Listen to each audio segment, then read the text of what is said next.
பலத்தை அம்பு கொண்டு அசங்கென்றால் அசங்குமோ? அம்பமற்ற பார்க்கடல் கலங்கென்றால் கலங்குமோ? இன்பமற்ற யோகியை இருளும் வந்து அணுகுமோ? செம்பொன்னம்பலத்துளே தெளிந்ததே சிவாயமே.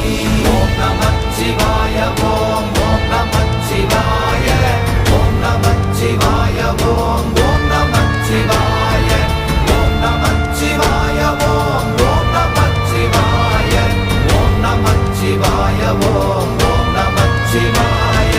அவ்வெனும் எழுத்தினால் அகண்டம் ஏழுமாகினாய், உவ்வெனும் எழுத்தினால் உருத்தரித்து நின்றனை, மவ்வெனும் எழுத்தினால் மயங்கினார்கள் வையகம். அவ்வும் உவ்வும் அவ்வுமாய் அமர்ந்ததே சிவாயமே. ஓம் நமச்சிவாய ஓம்